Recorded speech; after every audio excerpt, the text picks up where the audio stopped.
Good morning mga mi! Welcome sa ating bagong mini vlog. Mga mi, ngayong araw ay hirap na hirap talaga akong gumising dito. Dahil nga mga mi ay gabi na kami, late na kami nagsara doon sa tindahan namin. Kaya ngayon mga mi, gusto ko lang talaga humila-hilata dito. At gusto ko lang uminom-inom ng kape ganon, parang donya. Pero hindi pwede dahil isa kang katulong. Katulong sa bahay. Hindi, kailangan mong gumising para sa iyong mga anak, estudyante at sa iyong negosyo mga mi. Apoy sa'yo doon. Kumain ka na?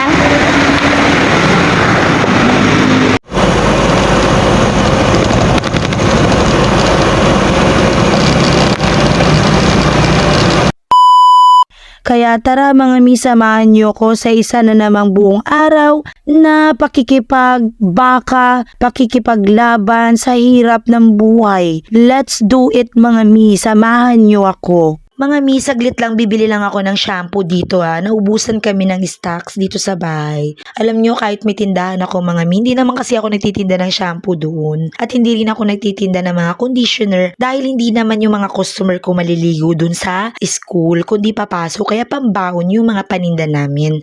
At doon kami nakafocus. Alam nyo mga mi, kung mapapansin nyo, pagising ko ng umaga ay diretso na ako sa CR. Alam nyo kung bakit? Kasi marami akong trabaho. Hindi ko na kayang magluto pa. Although meron naman kami ditong pwedeng mapaglutuan, pero hindi ko na kayang harapin dahil papasok ako sa school dahil ngayong araw na to, meron akong aral tutor. And sa morning pa lang, gumagastos na ako ng 200 to 400. Sa almusal pa lang namin yun mga mi. Iba pa yung tanghali, iba pa yung gabihan, iba pa yung mga merienda ng mga anak ko. Kaya dapat talaga, kulang talaga yung doble kayod ang kailangan sa amin mga mi. So yun lang mga mi, tapos na ako dito and naiwan ko yung susi ng motor sa tindahan dahil nga kagabi sobrang pagod ko na, naiwan na lang namin. Kaya ngayon ay magsa-sidecar kami. Oo nga pala mga mi, 20 pesos ang pamasahe ng sidecar dito. Kaya nagpursigi talaga ako na mag-aral na magmotor dahil yung 75 na panggas mo ay pwede nang umabot ng 2 hanggang 3 araw.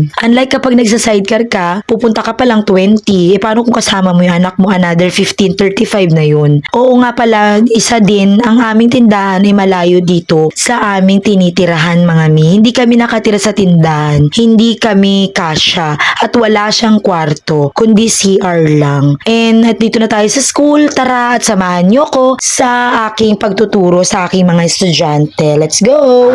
Ngayon lang, kasi ngayong araw lang na to. So, handa na kayo matuto ngayong umaga. Okay, ready?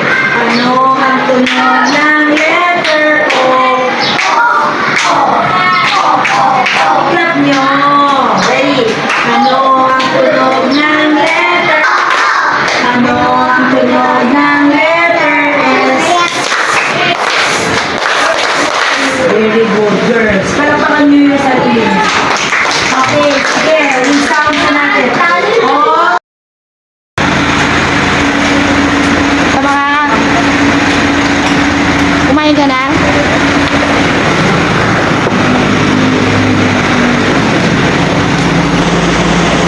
May aircon? Hindi. Malamig?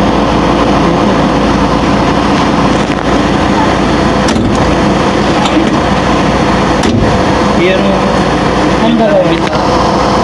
Ito, yan. Wala kong palabas.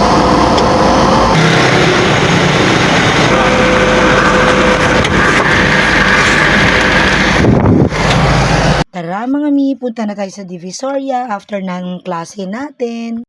Hi guys! So for today's video, pupunta tayo sa Divisoria. Ang arte. Alam nyo, nag-lipstick ako. Yun wala akong kilay. Mga mi, inabutan na tayo ng Ambon. Thank you for watching. See you on my next vlog. Bye!